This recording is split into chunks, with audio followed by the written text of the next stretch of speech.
Before we go into the discussion, I want to make sure that not all questions go to Antoine's presentation, but that we consider all three presentations when we enter the discussion. So the aim of the panel has been to take stock of where we are in terms of the debates that we've had at the FMM conferences and assess them critically. Therefore, before we go into the discussion, I would like to hear from each of the presenters a very short version. What do you regard as the main advance that we've made in the last 20 years?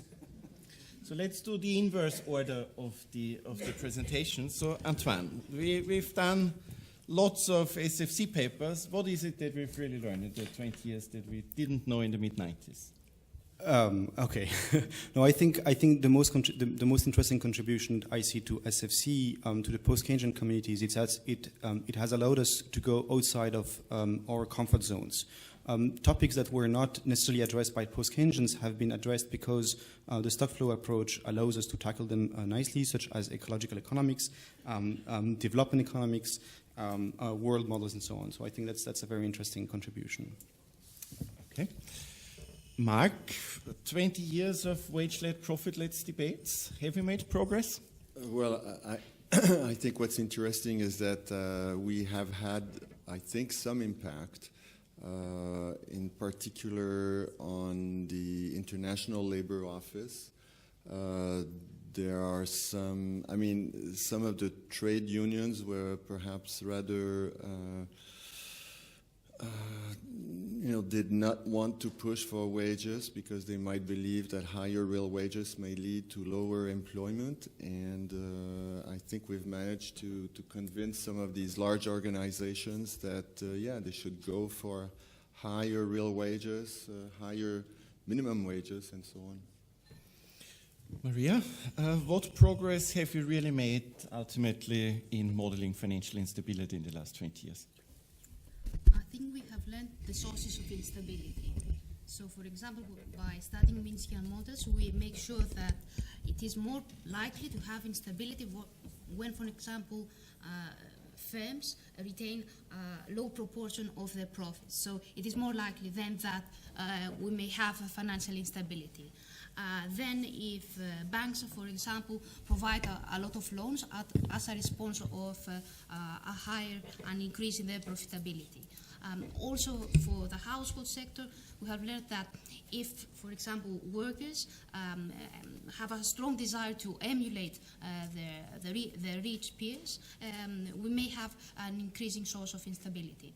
So I think overall that we have learned the specific conditions, not in all cases, but in most cases, that we may have more likely financial instability. And obviously, as I mentioned in my presentation, more topics have been developed, like open economy issues, shadow banking, but of course more work is needed.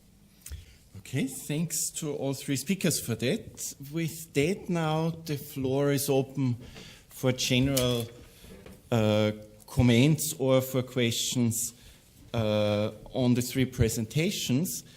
We have, in picking those three presentations and topics, we've sort of focused on or tried to identify what we regarded as key debates where we think that FMM conference has played a key role, but of course you're welcome to also raise other issues if we think we've invited speakers on the wrong topics. So I have Hans-Jörg, Steve Vasari, Sebastian Gechert, and lady up there. Let's start back there. And sorry, the house rule is always that you want to briefly introduce yourself before you make your statement. Barbara Fritz, Freie Universität Berlin. Many thanks for this interesting panel. A question to Marc Lavoie. The models of wage-led growth. Is there a link to, an explicit link to the open economy? I'm asking this because my work focuses in part in Latin America. In Latin America, over the last 10, 15 years, there was huge policies directed towards minimum wage increases. There was a strong discussion in some of the Latin American countries that this was leading to wage-led growth. But this was a discussion without a link to an open economy and balance of payments constraints, whatever. What kind of models can we find here? Thank you. Sebastian?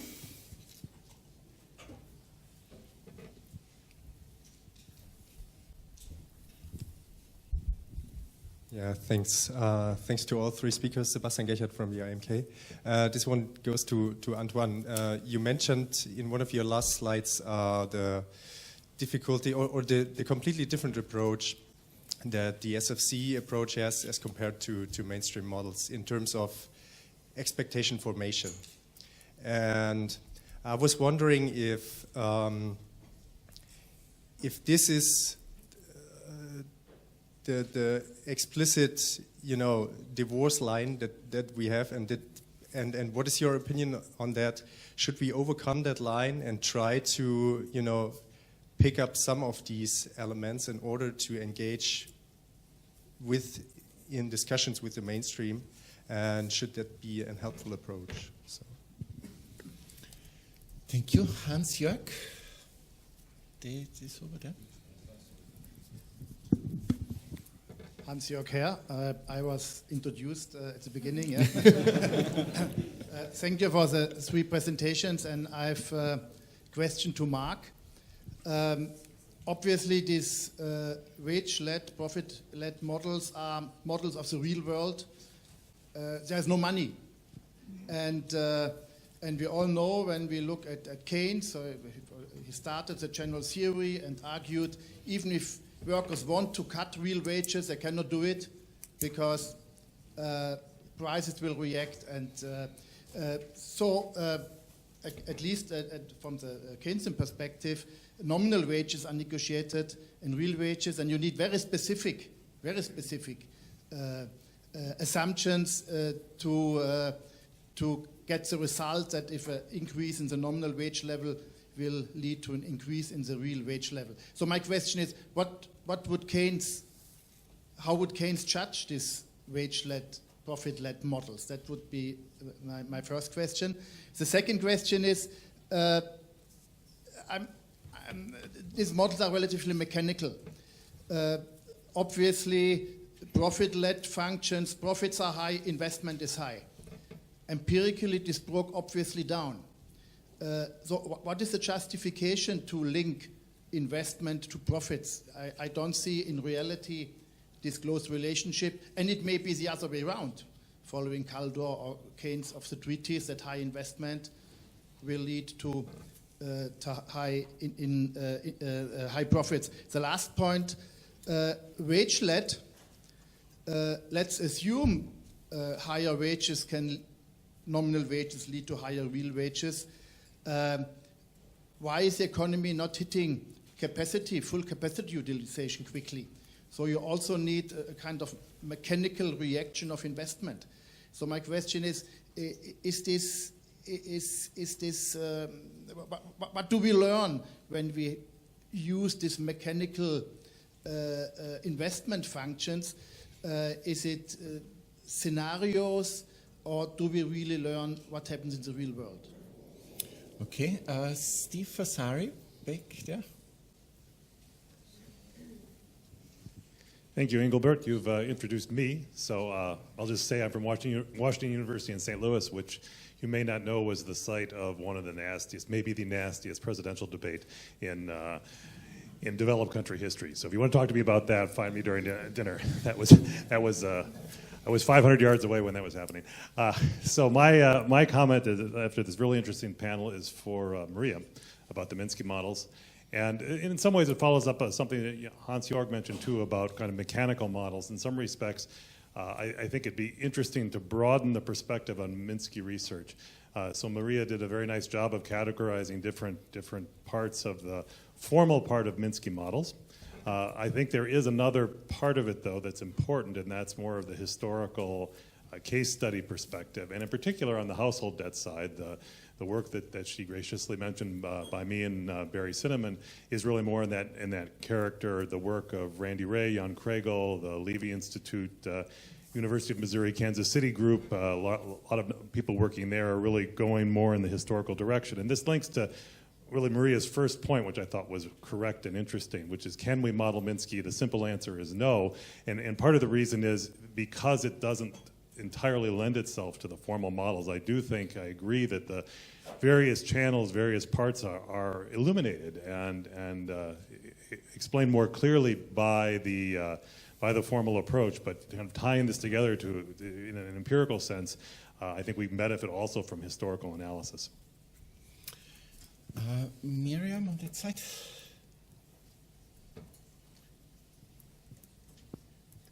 It's Miriam Rehm from the Chamber of Labour Vienna. I have a question for both Marc and Antoine.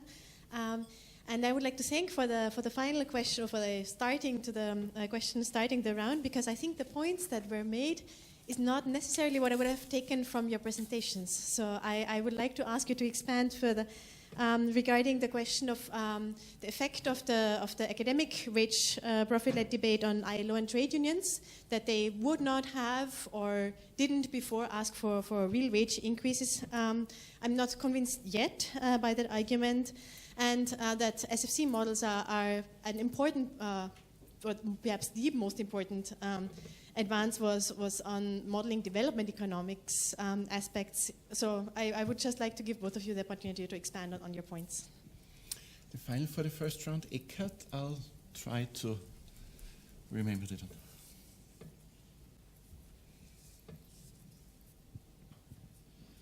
Yeah, Eckhart Hein, Berlin School of Economics and Law.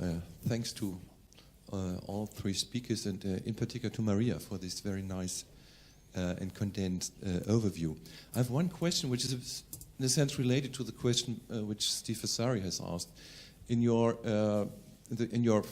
overview of what has been done, I got the impression that Minsky is generating endogenous cycle models, whereas when you talked about what has to be done or where should we go, you introduced areas in which we rather have to rely on exogenous shocks to the financial system, which then trickles through the financial system and intensifies the crisis. So what, in your view, is the relationship or in Minsky regarding the endogenous generation of crises, and to what extent do exogenous shocks have to play a role?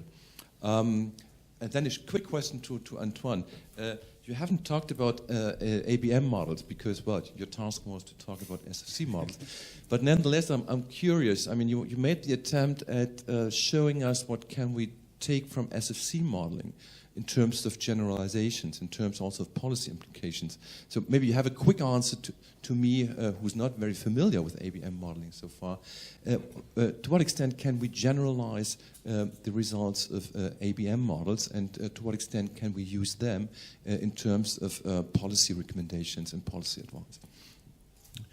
Okay, we'll end the first round of questions here and give the panel a chance to reply to them.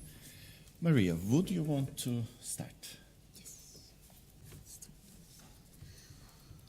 Thank you very much for your questions. I think, let me first, obviously the two questions are related that both Stephen Vasari and Eckhart Hein had. It is important to incorporate into the analysis the historical aspect. And unfortunately, I didn't have time to go into that. But, for example, Paley has analyzed. So, I hope that now it's better. I hope. There is an interesting work of Paley that distinguishes between the short cycles and the super cycles. So when he refers to short cycles, he refers to the business fluctuations. So when we have a change in corporate debt, we may have fluctuations in the economy. So I think that most of the models that I mentioned during my presentation probably refer to the short cycle. However, Paley has analyzed that we may also have these super cycles where we have different institutions. So institutions may change the whole idea of the framework. So I think this is something that it should be included, it should be made clear in the analysis.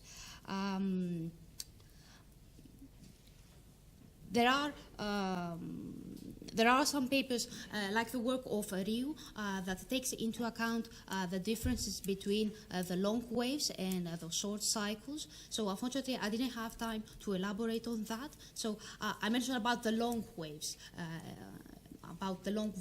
that Ryu explained. However, I didn't say anything about the short cycles that may emerge through the change in the capacity utilization. We may have an additional source of instability. The other question about the endogenous cycles and the exogenous cycles. In the topics that I referred for future research, I think that the topic on ecological microeconomics may produce an endogenous cycle.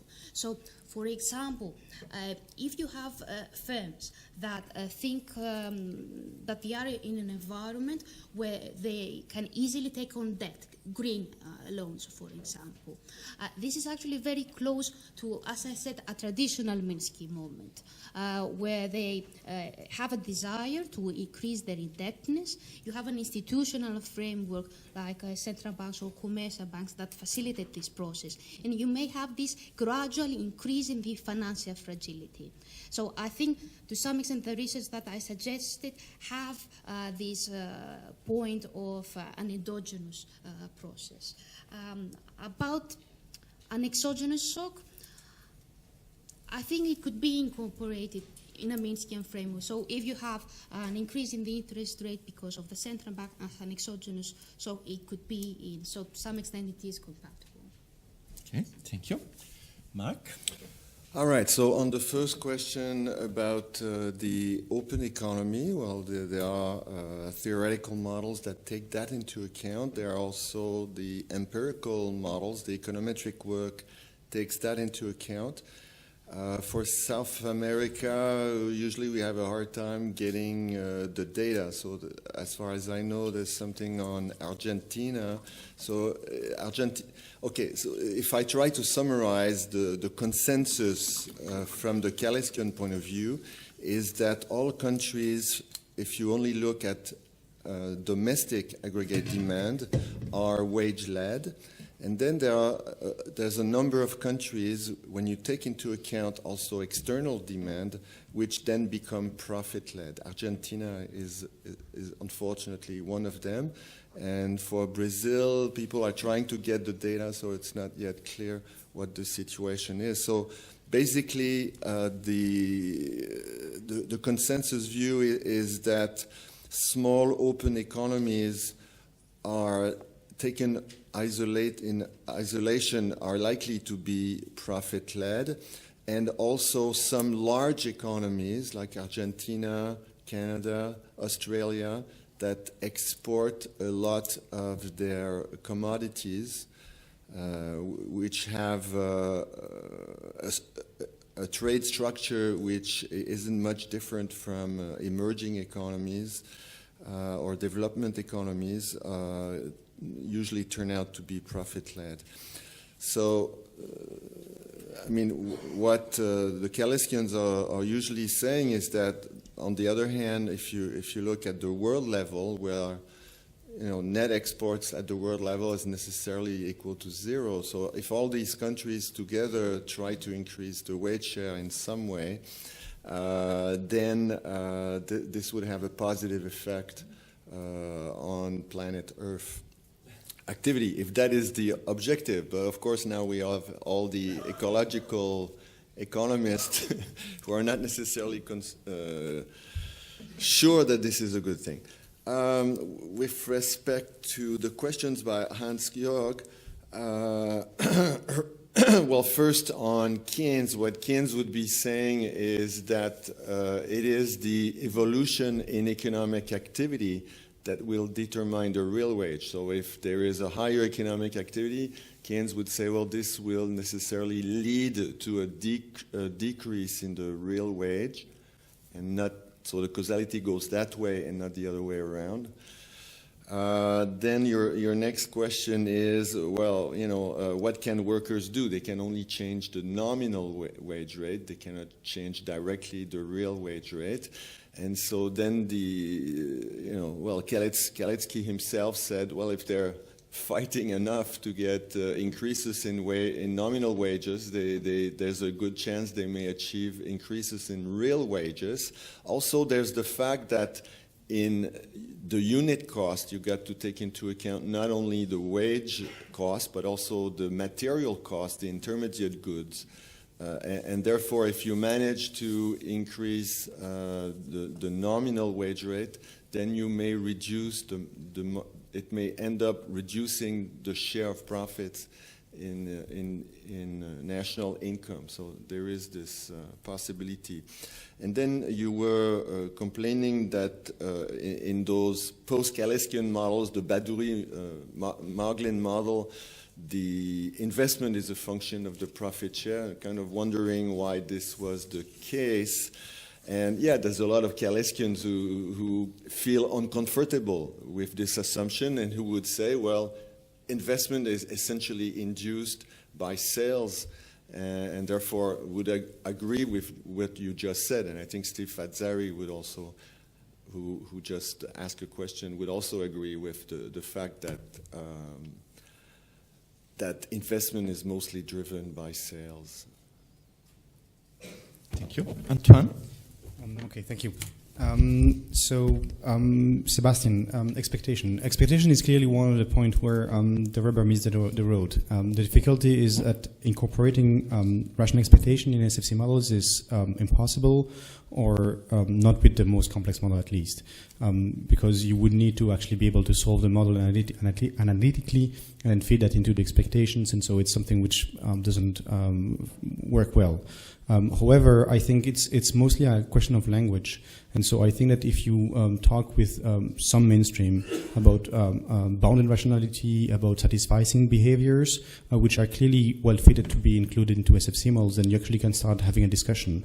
They're not always overly attached to rational expectations, and then you can actually start saying, well, okay, let's quit this and start talking about what is a right way of modeling expectations. So I think it is a way to engage clearly.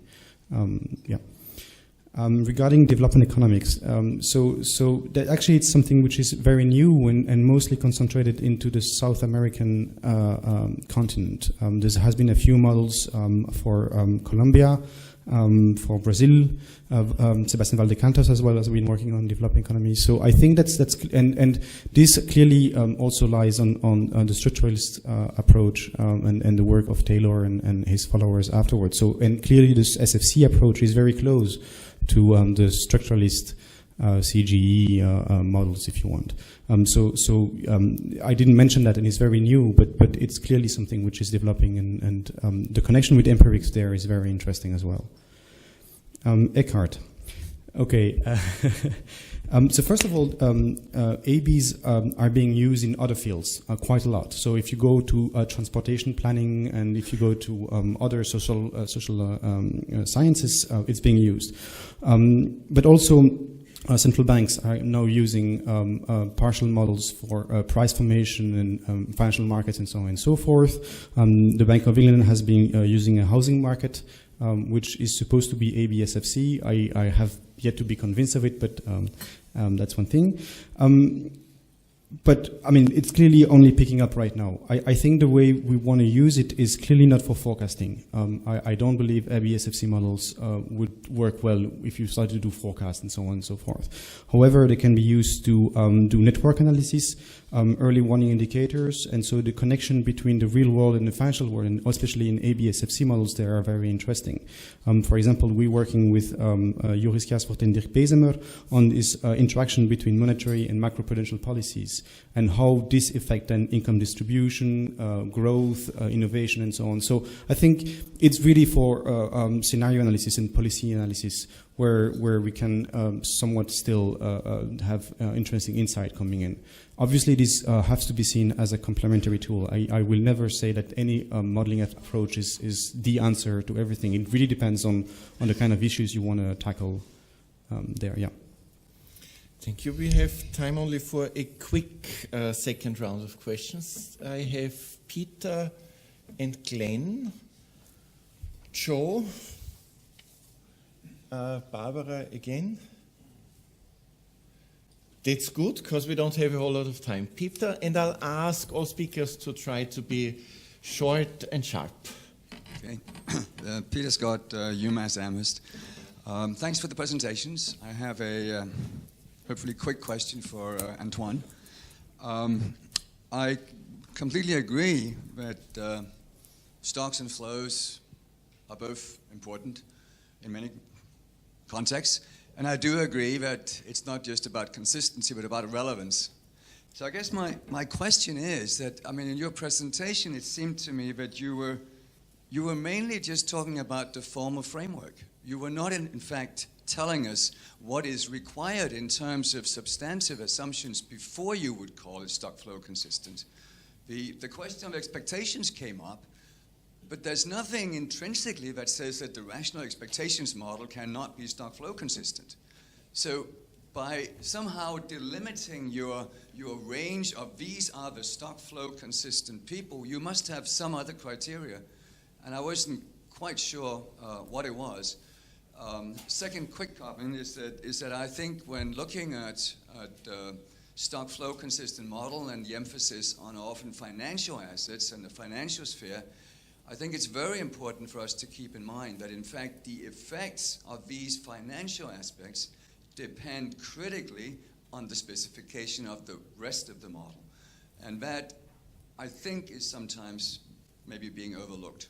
So. Thank you. There was Glenn.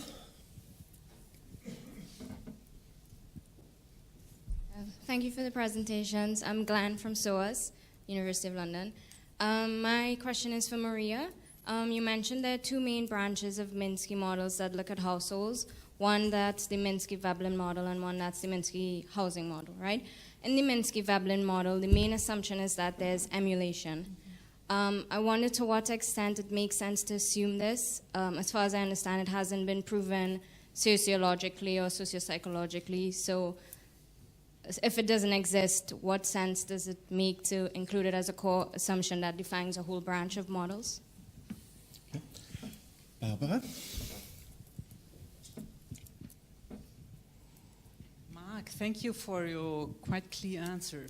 From your answer, I think it would be relevant for this debate of wage versus profit-led growth to specify for which countries which type of policies is available. You told us that small and open economies are much more prone to for profit-led growth. So is this only a model for big and closed economies, or for what countries? So size, openness, and probably in the symmetry in terms of a north-south divide might be relevant. And I think this would be a very important topic to make it explicit with this debate. And there was Joe.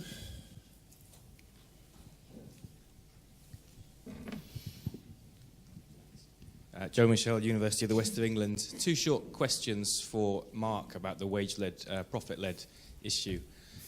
The parameters of the investment and consumption function which determine whether an economy is wage-led or profit-led seem in these discussions to be almost kind of deep exogenous parameters in the way that technology and preferences are in neoclassical models. So could you say something more about what actually determines, whether an economy is wage-led or profit-led? And are these really fixed? Do we have to just treat these as, concrete things that we can't change and we operate within?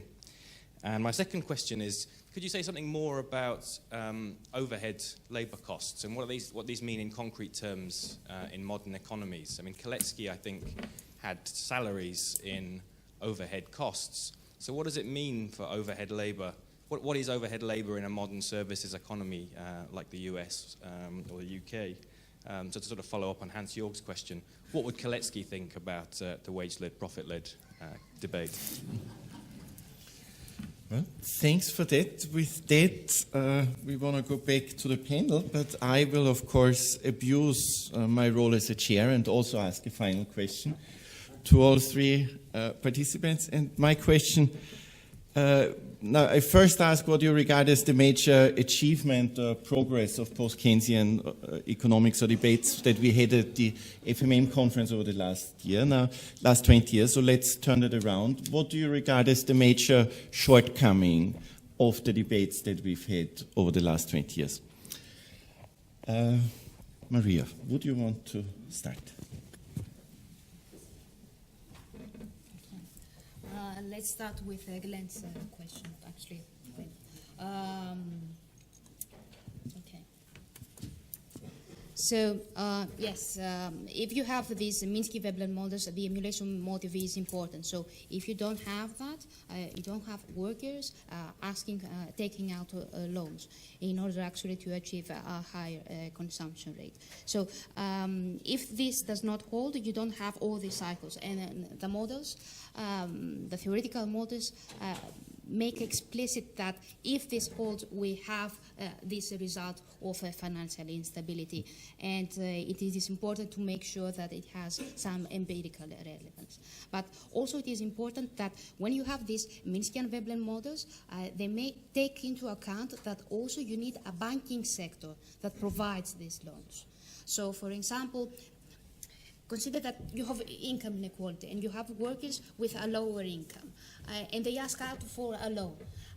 Is it possible to have a banking sector that provides these loans to these consumers? So it's not only the emulation motive, but also how banks respond to this emulation motive.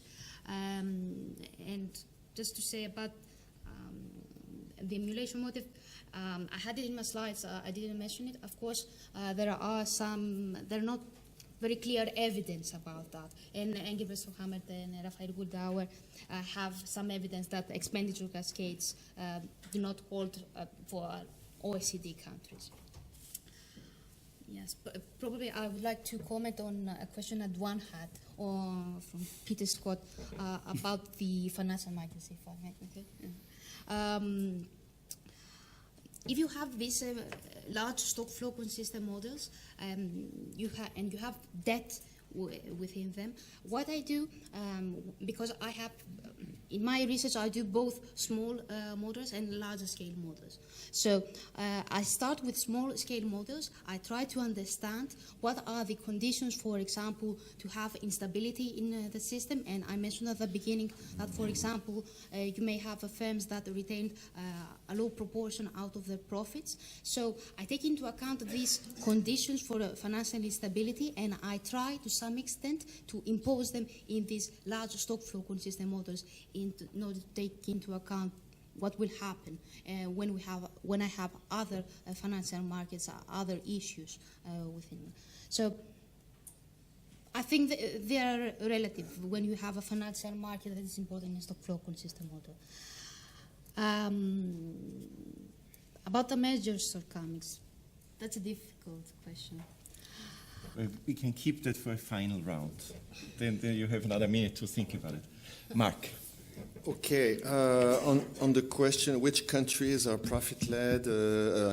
Profit-led or wage-led? Well, there are many empirical papers that look at specific countries. So you can look at the literature and you can find out which is which. Sometimes, unfortunately, even using similar techniques, you get one answer and someone else gets another answer. What about models of this kind that would be more applied to development economies? Well, there are some efforts in this direction. I mean, some people, argue that in development economies, there is a sector that can trade with the external world. There is another sector that cannot. The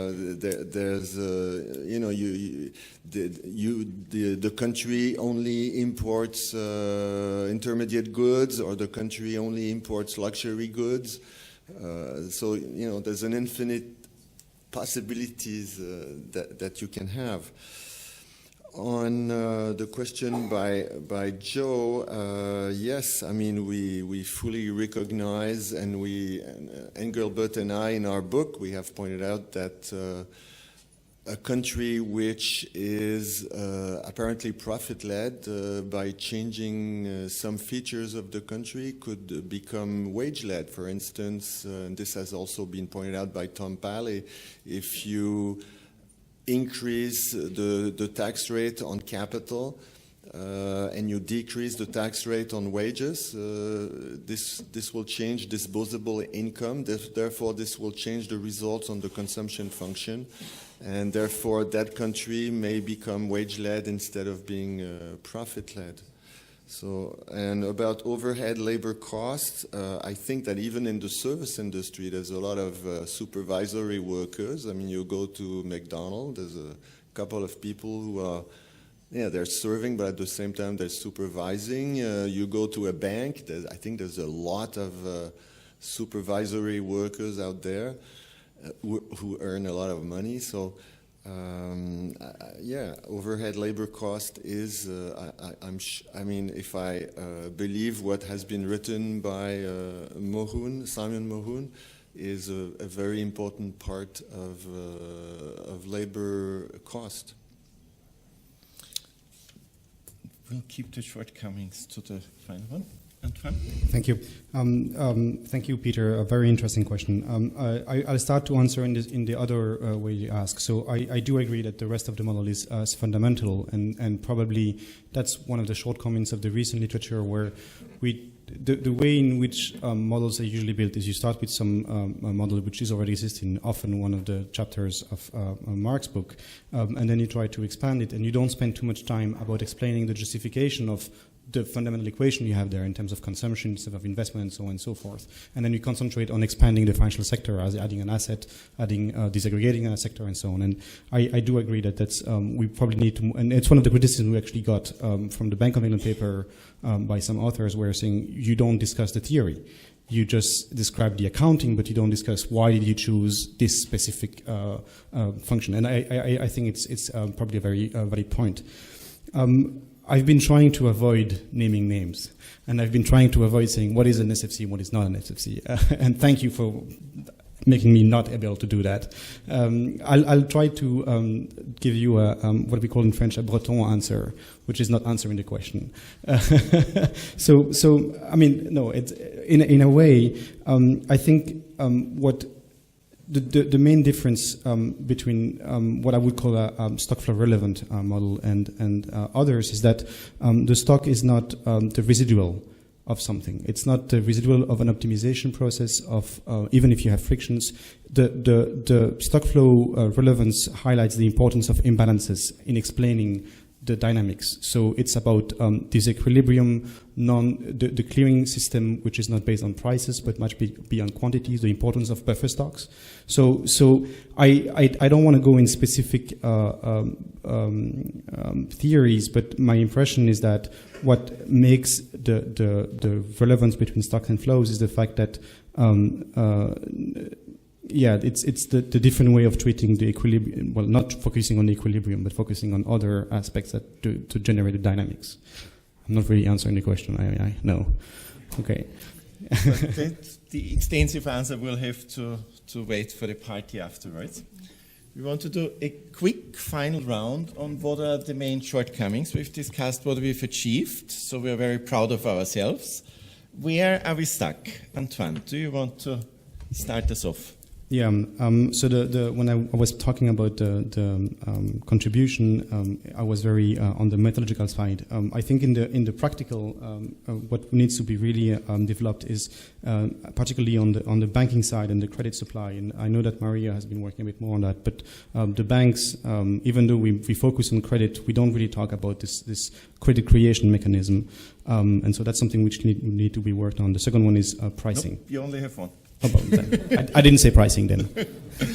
Marc, what is the major shortcoming that we have? Well, I would say that the major shortcoming is the shortcoming of any econometric work in the sense that, as I said, you study the same country and then you have two econometricians arriving at different results, even if they're looking roughly at the same years, the same data. So it depends a little bit on the specification and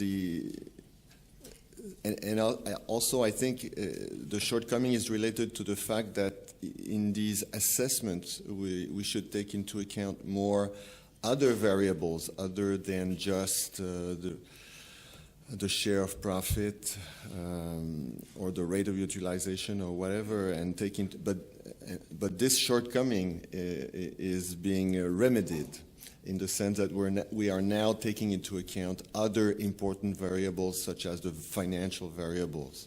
Okay, thank you. Maria?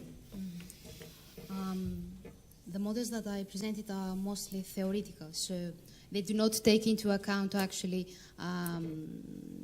they're not informed by real data. I'm aware that the work that Fasari has done with others, they calibrated their model for the US economy, and I think that this is something useful. However, all of the theoretical models haven't done so. So I think this is a shortcoming, and this is something that we should do in the future. Okay. With that, I want to thank all three speakers for their presentations.